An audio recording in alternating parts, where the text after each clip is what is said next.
Bonjour Café Digital, bienvenue chez Teamio, la solution email qui permet aux collaborateurs de communiquer plus efficacement et de manière plus respectueuse. Alors je suis Fabrice Dumans, son fondateur, mais j'ai toute une équipe de gens brillants qui travaillent pour peaufiner cette innovation afin de vous aider à préserver le bien le plus précieux, votre temps. A tout de suite sur le plateau. Bonjour Fabrice Dumans. Bonjour Neila. Merci d'être avec nous aujourd'hui. On l'a vu dans cette story, vous avez donc fondé Teamio il y a 4 ans. Teamio, c'est Time is my own, le temps m'appartient. Et vous êtes le défendeur justement, vous vous élevez contre la tyrannie du mail. Est-ce que vous pouvez nous expliquer de quel constat vous êtes parti pour créer cette innovation que vous abordez dans cette story? Alors d'abord, c'est un vécu personnel. Moi, j'ai toujours bossé dans des grandes entreprises. Et j'ai vécu un peu la tyrannie de l'email et surtout la tyrannie de l'immédiateté. Ce sentiment permanent qu'on a de devoir répondre le plus vite possible, une espèce de course à la vitesse, alors même que tous les emails n'ont pas à être traités au même rythme. Et le problème, c'est que ça crée vraiment une destruction de productivité, de concentration, de créativité. Et donc je me suis dit que c'était un vrai sujet qu'il fallait essayer de changer. Donc ce que vous avez créé très concrètement, c'est une application qu'on peut télécharger soit sur son desktop ou sur son mobile qui permet de trier les mails, c'est ça en quelque sorte? Alors, il permet de trier les mails à partir du moment où effectivement on a commencé à échanger entre collaborateurs ou entre entreprises des emails qui ont un format un peu nouveau, au sens où vous allez, avant même d'ouvrir l'email, savoir si on attend de vous une réponse dans cet email et pour quelle échéance. Et à la clé, pardon. Est-ce qu'il faut que les deux personnes à chaque bout de l'email soient équipées de Teamio? Pas nécessairement. L'information sera transmise même si la personne à qui vous écrivez n'a pas de Teamio. Par contre, si elle a Teamio, elle va bénéficier de la gestion dans le temps de cet email et donc une plus grande efficacité pour bien maîtriser son temps.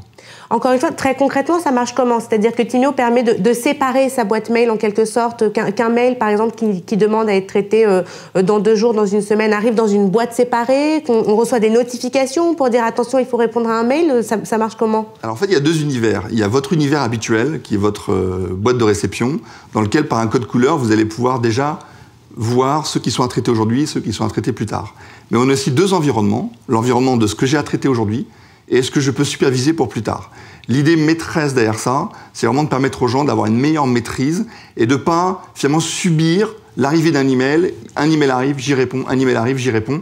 Avec cette idée de la course à l'immédiateté auquel nous, on pense que il faut absolument sortir de cette idée-là. Oui, c'est-à-dire qu'en France, nous, on a depuis 2017 le droit à la déconnexion, hein, c'est inscrit dans la loi travail. Quand vous êtes lancé aux États-Unis, oui, pour commencer, ce qui est un peu inhabituel aussi dans les startups françaises. Comment est-ce que vous percevez la différence justement entre le marché du travail aux États-Unis et en France? Comment cette question-là est traitée, le droit à la déconnexion, l'hyperconnectivité Alors moi, quand je suis parti monter Teamio aux États-Unis, le droit à la déconnexion n'existait pas, ni en France, ni même dans l'air du temps. Ils doivent trouver ça très French, en quelque sorte. Oui, mais au départ, quand je suis parti aux États-Unis pour développer le concept, mon idée était d'améliorer la communication, sans forcément penser au fait qu'effectivement, dans le cadre d'un principe de séparation entre vie professionnelle et vie personnelle, le concept pouvait effectivement produire des vrais bénéfices. Donc je dirais que le droit à la déconnexion est plutôt venu en France confirmer notre vision qu'on avait il y a 4 ans. Et donc aux États-Unis, notre message a été plutôt sur l'efficacité de la communication et permettre aux gens d'améliorer leur productivité. Oui. Exactement. Donc vous avez démarré aux États-Unis, vous avez pour l'instant une centaine d'entreprises clientes, enfin d'équipes au sein des entreprises qui sont clientes.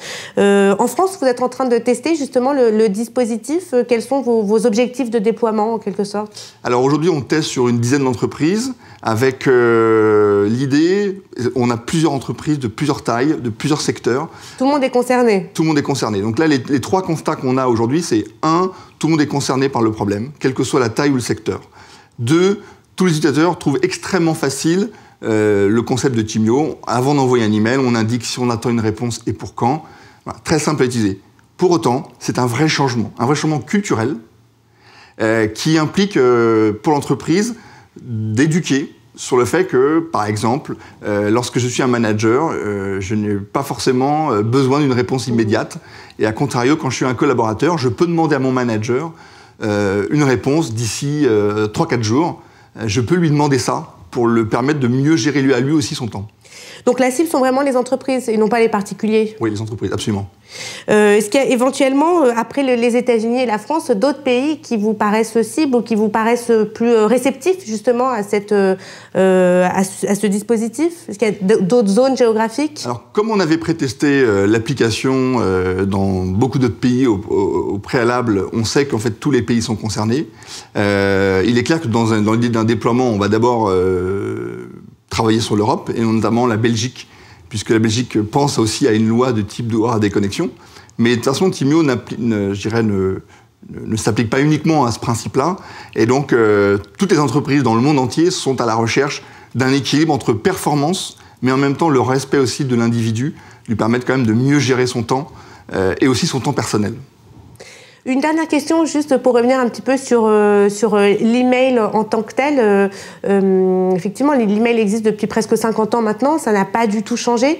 Vous, justement, vous êtes en train un petit peu de bousculer le code de l'email. Si on imagine un petit peu encore dans 20 ou 30 ans, à quoi ça peut ressembler? Qu'est-ce qu'il faut casser, entre guillemets? Ou comment sera l'email de demain, après-demain, etc.? Alors, l'email existera dans 50 ans.